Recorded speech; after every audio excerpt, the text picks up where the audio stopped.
నమస్కారం D news కి స్వాగతం నేను శ్రీ కళ్యాణి ముందుగా హెడ్లైన్స్ చూద్దాం మాజీ ముఖ్యమంత్రి రోసయ్య మృతికి నివాళులర్పించిన ఎమ్మెల్యే మల్లాది విష్ణు రోసయ్య మృతి తెలుగు రాష్ట్రాలకి తీరని లోటని ఆవేదన ఆంధ్రరత్న భవన్లో రోసయ్య మృతికి సంతాపం తెలిపిన వివిధ పార్టీల నేతలు ఆంధ్రప్రదేశ్ అపార అనుభవం ఉన్న నేతని కోల్పోయిందన్న నాయకులు బెంజి సర్కిల్ 2వ ఫ్లైఓవర్ ప్రారంభోత్సవ ఏర్పాటుని పరిశీలించిన ఉన్నతాధికారులు డిసెంబర్ 10వ తేదీన ఫ్లైఓవర్ ని ప్రారంభించనున్న కేంద్ర మంత్రి నితిన్ గడ్కరీ.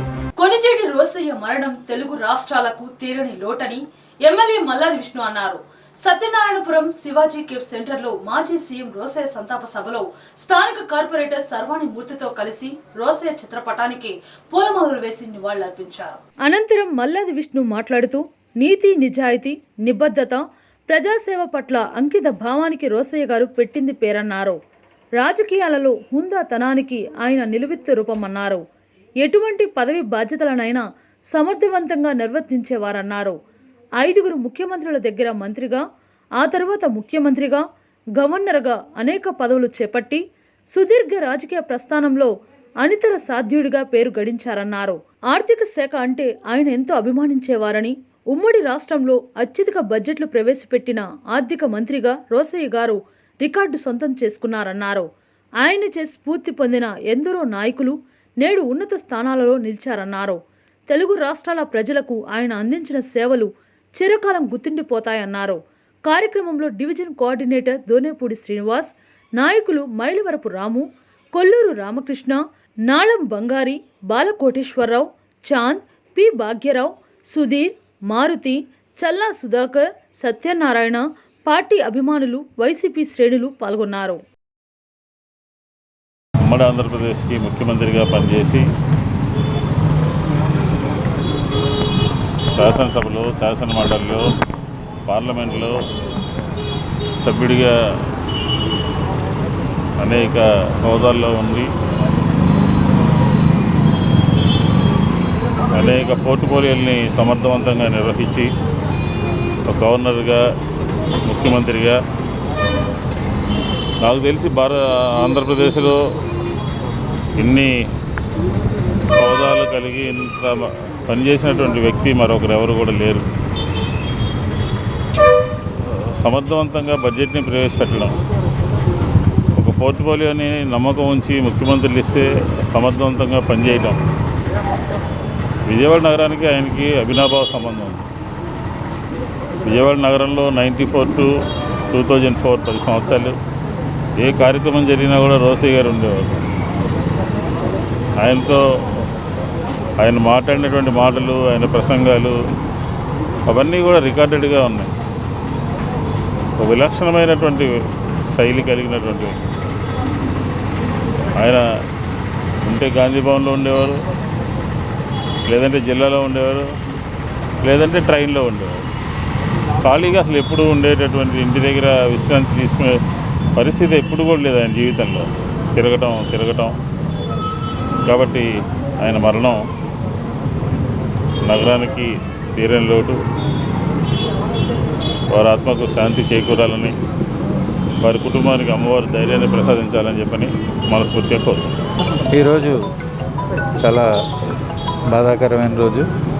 సమర్థవంతమైన నాయకుడిగా, ఉమ్మడి ఆంధ్రప్రదేశ్కి ముఖ్యమంత్రిగా, అలాగే ఉమ్మడి ఆంధ్రప్రదేశ్లో 15 సార్లు బడ్జెట్ ప్రవేశపెట్టిన ఆర్థిక మంత్రిగా, ఎన్నో పదవుల్ని చాలా అలవోకగా, అలాగే తర్వాత తరాని జనరేషన్ నాయకులందరికీ కూడా ఒక మార్గదర్శకుడిగా ఉన్న మహామనిషి శ్రీ కొణిజేటి రోసయ్య గారు లేరనే విషయం ఈరోజు చాలా బాధాకరం. అటువంటి వ్యక్తిని రానున్న కాలంలో కూడా చూస్తామనే నమ్మకం కూడా లేదు. అటువంటి సమర్థవంతమైన నాయకుడిని రాష్ట్రం కానీ దేశం కానీ కోల్పోవడం చాలా బాధాకరం. రానున్న రోజుల్లో ఆయన్ని మేమందరం కూడా మార్గదర్శకంగా తీసుకుని ప్రజలకి మరింత సేవ చేయడానికి ముందుకెళ్తామని తెలియజేసుకుంటూ, వారి కుటుంబ సభ్యులకి ప్రగాఢ సానుభూతిని తెలియజేసుకుంటూ, వారి పవిత్ర ఆత్మకు శాంతి కలగాలని మనస్ఫూర్తిగా 33వ డివిజన్ తరఫున కోరుకుంటున్నాం. గొప్ప వక్తగా, ఆర్థిక మంత్రిగా అపార అనుభవం ఉన్న నాయకుడు కొనిచెట్టి రోసయ్య అని పలువురు నేతలు గుర్తు చేసుకున్నారు. రోసయ్య మృతితో రాష్ట్రం గొప్ప అనుభవశాలిని కోల్పోయారని ఆవేదన వ్యక్తం చేశారు. ఆయన కుటుంబ సభ్యులకు తమ ప్రగాఢ సానుభూతిని తెలియజేశారు. ఉమ్మడి ఆంధ్రప్రదేశ్ కాంగ్రెస్ మాజీ ముఖ్యమంత్రి, తమిళనాడు మాజీ గవర్నర్ కొనిచెట్టి రోసయ్యకు ఆంధ్రరత్న భవన్లో పలు పార్టీలకు చెందిన నాయకులు పుష్పాంజలి ఘటించారు. ఆంధ్రరత్న భవన్లో ఏర్పాటు చేసిన కార్యక్రమంలో రోసయ్య చిత్రపటానికి Andhra Pradesh Congress committee working president Mastan Vali, CPI రాష్ట్ర కార్యదర్శి కె రామకృష్ణ, తూర్పు ఎమ్మెల్యే గద్దె రామ్మోహన్, మాజీ ఎమ్మెల్సీ జల్లి విల్సన్, ఓబులేసు తదితర నాయకులు పుష్పాంజలి ఘటించారు. ఈ సందర్భంగా వారు మాట్లాడుతూ రాజకీయాల్లో రోసయ్య లాంటి వ్యక్తులు అరుదన్నారు. నేటి రాజకీయాల్లో ఆయనను ఆదర్శంగా తీసుకోవాలని సూచించారు. రాజకీయాలకు అతీతంగా అందరి మన్ననలు పొందిన వ్యక్తి రోసయ్య అని కొనియాడారు. 16 సార్లు బడ్జెట్ ప్రవేశపెట్టిన ఏకైక ఆర్థిక మంత్రిగా రికార్డులకు ఎక్కారని కొనియాడారు. ప్రతి బడ్జెట్ రూపకల్పనలో తనదైన ముద్ర వేశారన్నారు. రోసయ్య గారి మరణం పట్ల భారత కమ్యూనిస్ట్ పార్టీ తరఫున ప్రగాఢ సంతాపాన్ని తెలియజేస్తూ ఉన్నాము. మన ఆంధ్రప్రదేశ్ రాజకీయాల్లో తనకంటూ ఒక స్థానాన్ని ఏర్పాటు చేసుకొని అనేక పదవులు పొందడమే కాకుండా సుదీర్ఘకాలం ప్రజాసేవలో ఆయన తరించాడు. ఇలాంటి వ్యక్తులు చాలా అరుదుగా ఉంటారు. ఎందుకంటే ఒకే పార్టీలోనే ఉంటూ అదే అన్ని పదవులు ఆయన ఎమ్మెల్యేగా, ఎమ్మెల్సీగా, పార్లమెంట్ మెంబర్గా పనిచేయడమే కాకుండా సుదీర్ఘకాలం ఈ రాష్ట్ర క్యాబినెట్లో మంత్రిగా పనిచేసి ఉమ్మడి ఆంధ్రప్రదేశ్ రాష్ట్రంలో, ఆ తర్వాత ఉమ్మడి ఆంధ్రప్రదేశ్ రాష్ట్రానికి ముఖ్యమంత్రిగా కూడా పనిచేశారు. ఆ తదుపరి మళ్ళీ తమిళనాడు గవర్నర్గా కూడా పనిచేసిన వ్యక్తి. తర్వాత ఆయనకున్న అనుభవం ద్వారా అనేక ప్రజా సమస్యల పరిష్కారంలో కూడా ఇతోధికంగా కృషి చేసిన మహనీయుడు. అలాంటి రోసయ్య గారి మరణం అనేది మన తెలుగు ప్రజలకే కాకుండా భారతదేశ రాజకీయాల్లోనే లోటుని భావిస్తూ వారి మరణానికి భారత కమ్యూనిస్ట్ పార్టీ రాష్ట్ర సమితి తరఫున ప్రగాఢ సంతాపాన్ని, సానుభూతిని తెలియజేస్తూ కాంగ్రెస్ పార్టీకి మా పార్టీ తరఫున సంతాపాన్ని తెలియజేస్తున్నాం. కాంగ్రెస్ కుటుంబ పెద్ద, రాజకీయ దురంతుడు, అజాత శత్రువు శ్రీ కొంజెట్టి రోసయ్య గారి యొక్క మరణం కాంగ్రెస్ పార్టీకి తీరని లోటు. అట్లానే ఈ రాష్ట్రానికి కూడా మరి భరించలేనటువంటి ఆవేదనతో కూడుకున్నటువంటి అంశం. కొంజెట్టి రోసయ్య గారు ఒక సోషలిస్ట్ భావాలతో కూడినటువంటి రైతు కూలీలు, మరి ముఖ్యంగా ఉత్పాదక రంగాన్ని ఏ విధంగా పెంచాలి, పరిశ్రమలు ఏ విధంగా సాధించాలి, మరి అట్లానే ఉద్యోగ కల్పన ఏ విధంగా చేయాలి అనేటటువంటి రాష్ట్ర అభివృద్ధి, ప్రజా అభివృద్ధి, ప్రజల్ని రాజకీయ అంశాల్లో ఏ విధంగా జోడించాలని చెప్పి ఆలోచించినటువంటి గొప్ప రాజకీయ దురంధుడు శ్రీ కొంజెట్టి రోసయ్య గారు. అట్లానే కొంజెట్టి రోసయ్య గారు ఒక శాసనసభ్యుడిగా, వివిధ శాఖల మంత్రిగా, మరి ముఖ్యమంత్రిగా, మరి అనేక రకాలైనటువంటి సేవలు చేసినటువంటి అపారమైనటువంటి అనుభవం కలిగినటువంటి రాజకీయ దురంధుడు. ముఖ్యమంత్రిగా, గవర్నర్గా దేశానికి, రాష్ట్రానికి సేవ చేసినటువంటి గొప్ప నాయకుడు. బెంజ్ సర్కిల్ 2వ ఫ్లైఓవర్ ప్రారంభోత్సవ ఏర్పాట్లని రాష్ట్ర ఉన్నతాధికారులు, జిల్లా అధికారులు పరిశీలించారు.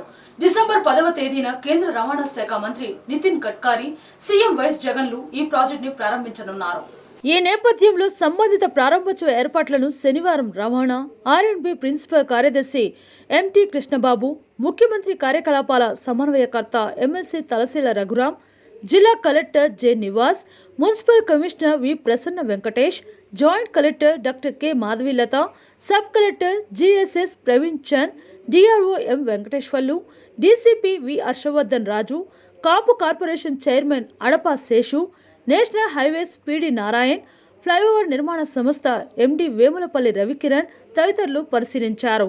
స్క్రూ బ్రిడ్జ్ వద్ద ఫ్లైఓవర్ ప్రారంభోత్సవ శిలా ఫలకం ఏర్పాటు అనంతరం ఇందిరాగాంధీ మున్సిపల్ స్టేడియంలో రాష్ట్రంలో వివిధ ప్రాజెక్టులకు సంబంధించి ప్రారంభోత్సవ, శంకుస్థాపన శిలా ఫలకాలు ఏర్పాట్లు, ఫోటో ఎగ్జిబిషన్, వేదిక నిర్మాణం, ప్రోటోకాల్ పాటించడం తదితర అంశాలపై వారు చర్చించారు. ఇందుకు సంబంధించి ఏర్పాట్లపై ఆయా అధికారులకు ప్రిన్సిపల్ సెక్రటరీ ఎంటీ కృష్ణబాబు సూచనలు చేశారు.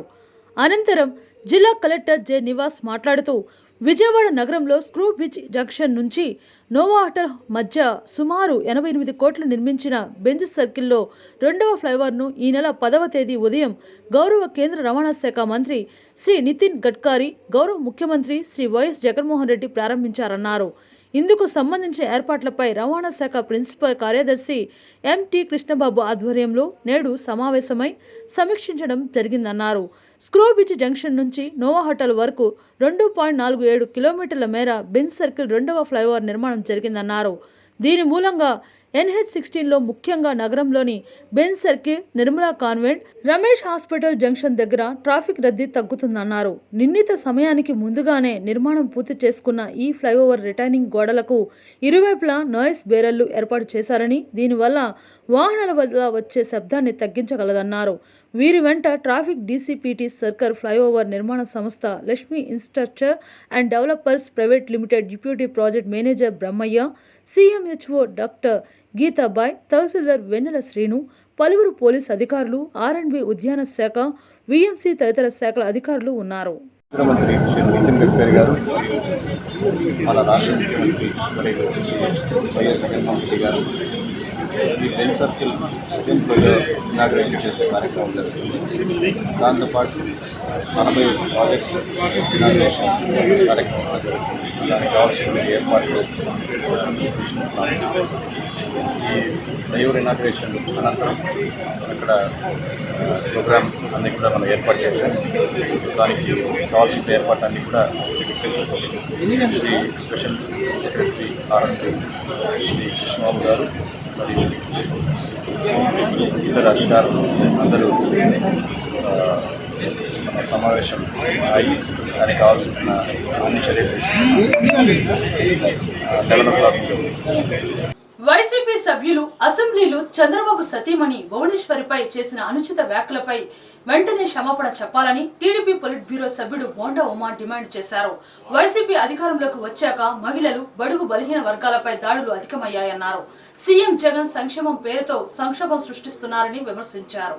సింగనగర్ సెంట్రల్ టీడీపీ కార్యాలయంలో ప్రజా సమస్యల పరిష్కారం కోసం గౌరవ సభ జరిగింది. ఈ కార్యక్రమానికి ముఖ్య అతిథిగా టీడీపీ పొలిట్ బ్యూరో సభ్యుడు బోండా ఉమామహేశ్వరరావు పాల్గొన్నారు. తొలుత మాజీ ముఖ్యమంత్రి కొణిజేటి రోసయ్య మృతికి సంతాపం తెలియజేస్తూ 2 నిమిషాలు మౌనం పాటించారు.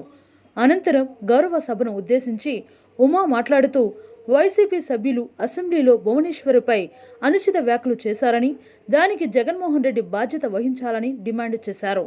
వైసీపీ సంక్షేమం పేరుతో సంక్షోభం సృష్టిస్తూ అప్పులు చేసి రాష్ట్రాన్ని దివాళా తీయించిందని, తీరా అప్పులు చేసిన సొమ్ములు నాయకుల సొంత ఖాతాల్లోకి వెళ్తున్నాయి తప్ప ప్రజా సంక్షేమానికి వినియోగించడం లేదని ఆరోపించారు. ఎక్కడ అప్పు పుట్టకపోవడంతో హౌసింగ్ OTS కింద ఇళ్ల పట్టాల పేరుతో రిజిస్ట్రేషన్ కోసం డబ్బులు కట్టమని ఒత్తిడి చేస్తున్నారని, ప్రజలెవరూ కట్టొద్దని పిలుపునిచ్చారు.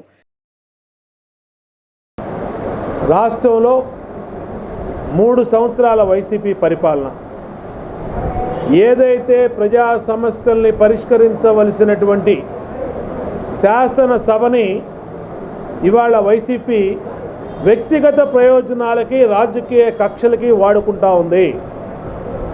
వ్యక్తిగత ప్రయోజనాలంటే వాళ్ళకి దేంట్లో డబ్బులు వస్తాయో ఆ బిల్లుల్ని పాస్ చేసుకోవటం, దేంట్లో లంచాలు వస్తాయో దాన్ని ఆ బిల్లుల్ని అమెండ్ చేసుకోవడం, ఆ చట్టాలను అమెండ్ చేసుకోవడం, దానికి వాడుకుంటూ ఉన్నారు. అలాగే రాజకీయ కక్షలంటే గత 3 సంవత్సరాలు, 2.5 సంవత్సరాల్లో ఎన్ని సమావేశాలు జరిగినాయి, ఆ సమావేశాల్లో ప్రజా సమస్యలు ఎక్కడైనా చర్చించారా? ఎంతసేపు ప్రతిపక్ష నాయకుడిని, మాజీ ముఖ్యమంత్రిని దూషించడానికి, అలాగే అక్కడ ఉన్నటువంటి ప్రస్తుత ప్రతిపక్ష శాసనసభ్యుల్ని కించపరిచే విధంగా మాట్లాడటానికే శాసనసభ సమావేశాలన్నీ ఉపయోగించుకుంటా ఉన్నారు. United college of hotel management లో మహిళా విద్యార్థులకు మరియు ఉద్యోగుల కోసం ప్రత్యేకంగా యాప్ తయారు చేశామని ప్రిన్సిపల్ శ్రీనివాసరావు తెలిపారు. రాష్ట్ర ప్రభుత్వం మహిళల భద్రతకు వినియోగిస్తున్న దిశ యాప్ తరహాలోనే ఉమెన్స్ వింగ్ అనే యాప్ ప్రారంభించామని మీడియా సమావేశంలో ఆయన స్పష్టం చేశారు. కాలేజీలో చదువుకునే విద్యార్థినులు మరియు మహిళా ఉద్యోగులకు కాలేజీ పనిచేస్తున్న సమయంలో వారికి ఏమైనా ఇబ్బంది కలిగినప్పుడు ఈ యాప్ ద్వారా మేనేజ్మెంట్ దృష్టికి తీసుకురావచ్చు అని, ఈ యాప్ పర్యవేక్షణకు ప్రత్యేకముగా ఒక విభాగం ఏర్పాటు చేశామని తెలిపారు. యునైటెడ్ కాలేజ్ ఆఫ్ హోటల్ మేనేజ్మెంట్లో మహిళలకు ఎటువంటి ఇబ్బంది కూడా తలెత్తకూడదు అన్న సదుద్దేశంతో ఈ యాప్ అందుబాటులోకి తీసుకువచ్చామని, దీనిని అందరూ వినియోగించుకోవాలని సూచించారు. ఈ కార్యక్రమంలో ముఖ్య అతిథిగా దిశ స్టేషన్ CI వాసవి, 26వ division corporator Vallabhaneni Rajeswari, director Abdul Razak, office సిబ్బంది తదితరులు పాల్గొన్నారు. విజయవాడలో మన BRTS రోడ్లో లొకేట్ అయ్యి ఉన్న United institute of business and hotel management కాలేజీకి సంబంధించి మనం ఈరోజు ఇక్కడ గ్యాదర్ అయి ఉన్నాము. ముఖ్యంగా హోటల్ మేనేజ్మెంట్ కోర్సెస్ ఎందుకు చేయాలి, ఎలా చేయాలి అనే దగ్గర మొదలుపెట్టి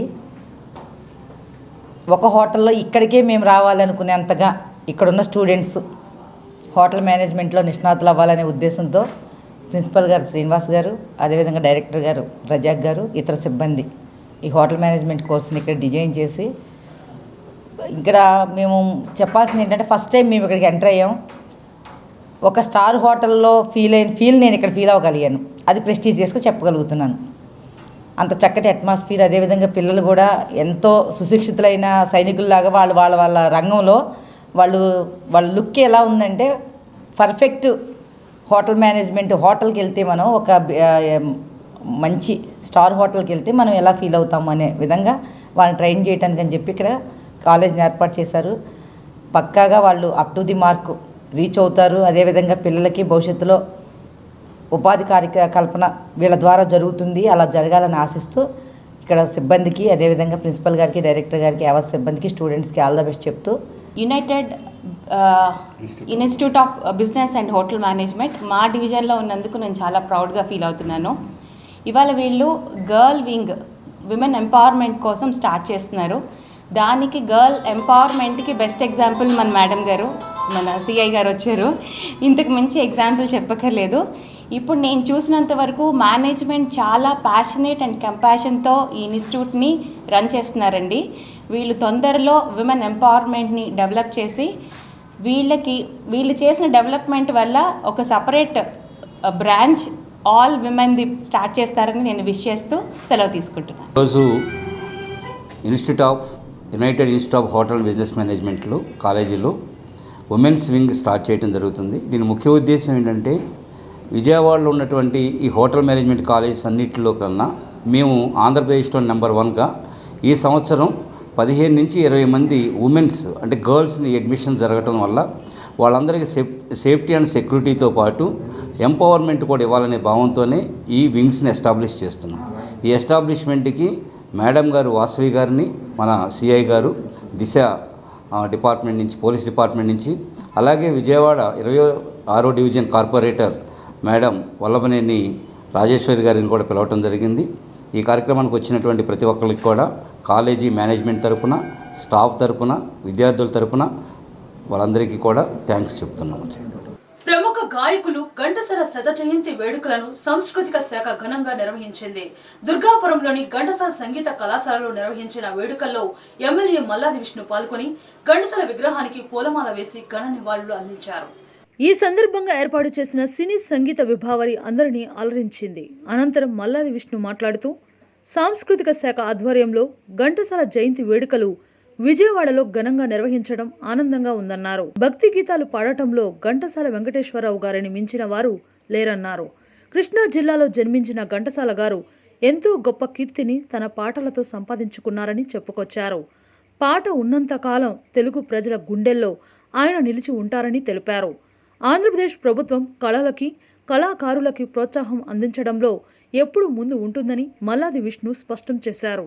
కార్యక్రమంలో వైఎస్ఆర్సీపీ కార్పొరేటర్లు కొండైగుంట మల్లీశ్వరి బలరాం, సర్వాణి మూర్తి, నాయకులు బొప్పన గాంధీ, శనగశెట్టి హరిబాబు, ఆచారి, భవానీ రెడ్డి, సంగీత కళాశాల ప్రిన్సిపల్ గోవిందరాజన్, సాంస్కృతిక శాఖ సిబ్బంది పాల్గొన్నారు.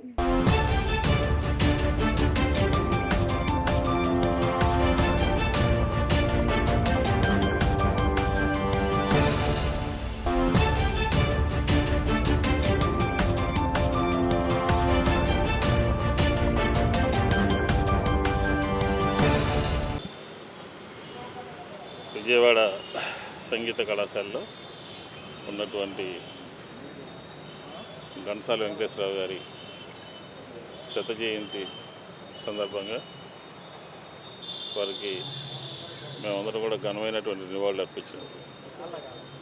ప్రిన్సిపల్ గారు, అలాగే సంగీత ప్రియులు, స్థానిక కార్పొరేటర్ గారు శర్వాణిమూర్తి, అందరు ఇంకా ఇతర పెద్దలందరూ కూడా వచ్చారు. మనందరికీ గర్వకారణం కృష్ణా జిల్లా వాసి, కృష్ణా జిల్లా పేరు చెప్తేనే ఘంటసాల గారు గుర్తుకొస్తారు. దీంతోపాటు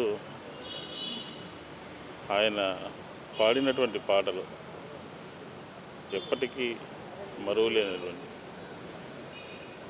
ఘంటసాల గారికి ముందు ఘంటసాల గారి తర్వాత అని మాట్లాడుకునేటువంటి పరిస్థితి ఈరోజు ఉంది. కాబట్టి ఆయన చలనచిత్ర రంగంలో కూడా అనేక రకాలైనటువంటి పాటలు పాడారు. పాటలతో పాటు ఆధ్యాత్మికమైనటువంటి గాత్రాలని, ఇవన్నిటికీ కేంద్ర బిందువు ఎవరయ్యారంటే ఘంటసాల వెంకటేశ్వరరావు. ఆయన అయితే మరణించవచ్చు, కానీ ఆయన పాటలు ప్రజల యొక్క హృదయాల్లో ఎప్పటికీ కూడా స్థానం ఉంటుంది. కాబట్టి కొంతమంది మరణించినా కూడా ప్రజల హృదయాల్లో, శ్రోతల హృదయాల్లో ఉంటారు.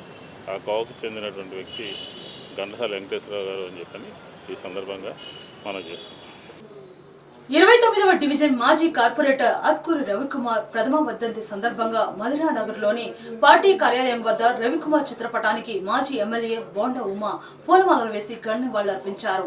టీడీపీకి రవికుమార్ చేసిన సేవలు ఎన్నటికీ మరవలేనివని ఈ సందర్భంగా బోండా ఉమా గుర్తు చేశారు. ఈ సందర్భంగా స్థానిక శానిటేషన్ సిబ్బందికి నూతన దుస్తులు పంపిణీ చేస్తున్నట్లు తెలుగుదేశం పార్టీ పొలిట్ బ్యూరో సభ్యులు, సెంట్రల్ నియోజకవర్గ మాజీ శాసనసభ్యులు బోండా ఉమామహేశ్వరరావు తెలిపారు. ఈ కార్యక్రమంలో డివిజన్ నాయకులు పివిఆర్ సింగం వెంకన్న, మురళీ కృష్ణంరాజు, ఎస్పీ శ్రీనివాస్, రాంబాబు తదితరులు పాల్గొన్నారు.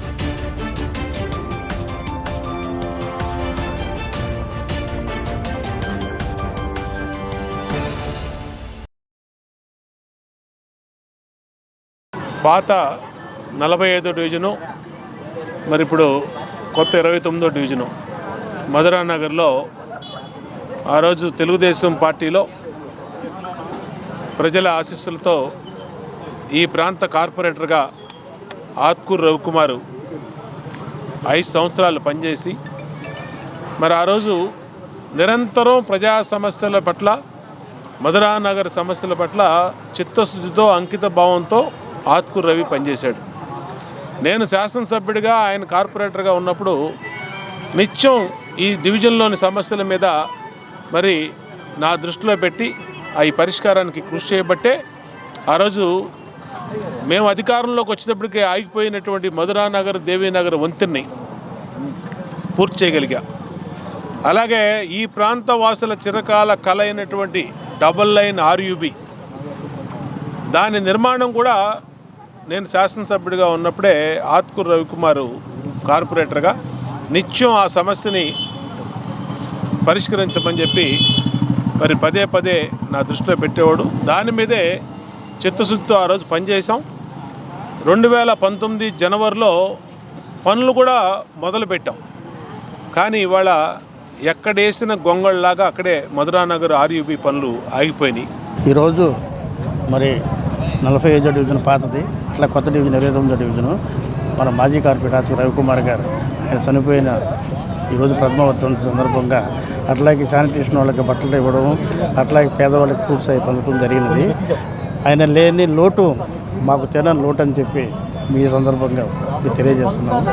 అట్లాగే ఆయన ఉన్నప్పుడు, కార్పొరేటర్ ఉన్నప్పుడు అట్లా ఈ డివిజన్లో ఎన్నో సమస్యలు ఉన్నా సరే ఆయన వెంటనే తీసుకెళ్ళి, ఎమ్మెల్యే దృష్టిలో తీసుకెళ్ళి ఆయనతో శాంక్షన్ చేయించుకుని, అట్లాగే ఈ ఫ్లేవర్కి కట్టడం కానీ, అట్లాగే అట్లా కళ్యాణ మండపం ఒకటి కడతాం కానీ అట్లా రోడ్లు కానీ అట్లా పెన్షన్లు కూడా పెట్టడం కానీ దగ్గరుండి చేసేవాడు. అలాంటిది ఈరోజు లేకపోవడం మా అందరికీ బాధాకరమైన. ఈరోజు మరి గతంలో 45వ డివిజన్గా ఉండి ఇప్పుడు 29వ డివిజన్గా మారినటువంటి మధురానగర్ ఏరియాలో మరి ఆత్కూరి రవికుమార్ గారు కార్పొరేటర్గా పనిచేశారు. ఆ రోజు ఎమ్మెల్యే బొండా ఉమ్మ గారి సహకారంతో మరి డివిజన్ ఎంతో అభివృద్ధి చేశారు. ఈరోజు మరి గవర్నమెంట్ మారిన తర్వాత మధురానగర్ ప్రజలు నానా కష్టాలు పడుతున్నారు. ఏ పని ముందుకు సాగట్లేదు. ఎంతోమందికి పింఛన్లు ఆగిపోయినాయి. అలాంటి ఏదైనా సరే ఆఫీస్ దగ్గరికి రాగానే మరి ఆత్కూరి రవికుమార్ గారు వెంటనే దాని పరిష్కారం కోసం ఎంతో కృషి చేసి చాలామందికి సహాయం చేయడం జరిగింది. అందుకనే మరి ఈ ఏరియా ప్రజల మనసుల్లో ఆయన ఎప్పుడు ఉంటారని చెప్తూ ఈరోజు సంవత్సరికాన్ని జరుపుకుంటారు. సీఎం జగన్ తుగ్లక్ పాలన సాగిస్తున్నారని బీజేపీ ఏపీ ఇన్ఛార్జ్ కేంద్ర మంత్రి మురళీధరన్ ఆగ్రహం వ్యక్తం చేశారు. కేంద్ర పథకాలను వైసీపీ ప్రభుత్వం తన పథకాలుగా చెప్పుకోవటం హాస్యాస్పదంగా ఉందన్నారు. రాజ్యాంగంపై ప్రమాణం చేసి ఒకే మతానికి ఎలాగా ప్రచారం చేస్తారని ప్రశ్నించారు. భారతీయ జనతా పార్టీ రాష్ట్ర కార్యవర్గ సమావేశం రింగు రోడ్డులోని వెన్యూ కన్వెన్షన్ హాల్లో జరిగింది. కార్యక్రమానికి ముఖ్య అతిథిగా హాజరైన కేంద్ర మంత్రి మురళీధరన్ రాష్ట్ర ప్రభుత్వ చర్యలపై తీవ్ర విమర్శలు చేశారు. సీఎం జగన్మోహన్ రెడ్డి తుగ్లక్ పాలన సాగిస్తున్నారన్నారు. రాష్ట్రానికి రాజధాని ఏర్పాటు చేయాల్సిన ప్రభుత్వం 3 రాజధానుల పేరుతో గందరగోళం సృష్టిస్తుందన్నారు. రాజ్యాంగంపై ప్రమాణం చేసి ఒక మతానికే ఎందుకు అధిక ప్రాధాన్యం ఇస్తున్నారని ప్రశ్నించారు. కేంద్ర పథకాలను రాష్ట్ర పథకాలుగా ప్రచారం చేసుకుంటున్నారని, కనీసం మోదీ బొమ్మ కూడా లేకుండా వైసీపీ రంగులు వేసుకోవటం ఎంతవరకు సబమని నిలదీశారు. నరేంద్ర మోదీ మనీ ఆర్డర్ పంపితే పోస్ట్ మ్యాన్గా ఉన్న జగన్ డబ్బులు తానే ఇచ్చినట్లు ప్రచారం చేసుకుంటున్నారని, ఆ వాస్తవాలను ప్రజలకు అర్థమయ్యేలా వివరిస్తామని చెప్పారు. కేంద్రం వేలాది కోట్ల రూపాయలను వివిధ పథకాల కోసం రాష్ట్రానికి నిధులు సమకూర్చుతుందని గుర్తు చేశారు. గతంలో చంద్రబాబు, ఇప్పుడు జగన్ కూడా అవినీతి మార్గంలోనే ముందుకు వెళ్తున్నారని విమర్శించారు. రాష్ట్రాన్ని అప్పుల ఊబిలో ముంచేశారని ఆరోపించారు. భారతీయ జనతా పార్టీ రాష్ట్ర అధ్యక్షుడు సోము వీర్రాజు మాట్లాడుతూ ఏపీలో బీజేపీని ప్రజలు ఆదరిస్తున్నారన్నారు. అమరావతిని రాష్ట్ర రాజధానిగా కేంద్ర ప్రభుత్వం భావించి కోట్లాది రూపాయల నిధులు అభివృద్ధికి కేటాయించిందన్నారు. 60 లక్షల మంది కార్మికులకు సంక్షేమ కార్యక్రమాలు నిర్వహిస్తున్న ఘనత మోడీకి దక్కుతుందన్నారు. Government is still not clear where is the capital of the state. The construction that has happened, that was started, that was stopped midway. The government in between said that we will create 3 capitals. Now the other day they withdrew that decision and said that we are withdrawing that. This Tughlaq style of governance, Tughlaq had this same style. One day he will decide that this will be the capital. Next day he will wake up and say that this will be the day, another place will be the capital. The people of Andhra Pradesh have not elected this government of Jagan Mohan Reddy to implement this Tughlaq style. So government should take a decision to provide a capital which was inaugurated, for which the foundation stone was laid by none other than the Prime Minister of this country. What Chandrababu was doing, making money out of government schemes, Jagan Mohan Reddy said that during the elections he gave the promise to the people that we are going to erase that chapter of corruption. We are going to have a new chapter of good governance. But Jagan Mohan Reddy is following the footprints of Chandrababu and following the same footprints of corruption and nepotism. రాష్ట్ర వ్యాప్తంగా గడిచిన 24 గంటల్లో 186 corona కేసులు నమోదయ్యాయి. 191 మంది corona నుంచి కోలుకొని discharge అవగా 3 మరణించారు. రాష్ట్రంలో ఇంకా 2149 కరోనా యాక్టివ్ కేసులున్నాయి. ఇప్పటి వరకు కోవిడ్తో 1,44,048 మంది మరణించారు.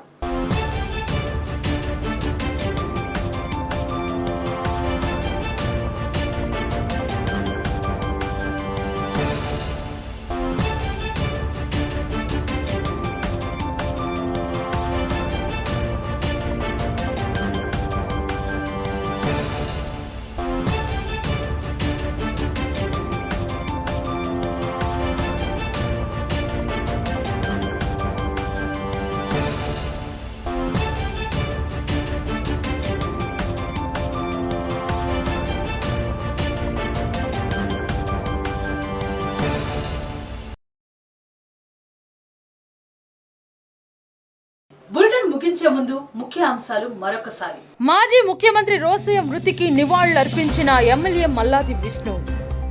రోసయ్య మృతి తెలుగు రాష్ట్రాలకి తీరని లోటని ఆవేదన. ఆంధ్రరత్న భవన్లో రోసయ్య మృతికి సంతాపం తెలిపిన వివిధ పార్టీల నేతలు. ఆంధ్రప్రదేశ్ అపార అనుభవం ఉన్న నేతని కోల్పోయిందన్న నాయకులు. బెంజి సర్కిల్ 2వ ఫ్లైఓవర్ ప్రారంభోత్సవ ఏర్పాటుని పరిశీలించిన ఉన్నతాధికారులు. డిసెంబర్ 10వ తేదీన ఫ్లైఓవర్ ని ప్రారంభించనున్న కేంద్ర మంత్రి నితిన్ గడ్కరీ. డి న్యూస్ సమాప్తం. ఇవి ఈ బులెటిన్ విశేషాలు. మరో బులెటిన్ తో మళ్ళీ కలుసుకుందాం. అంతవరకు సెలవు. నమస్కారం.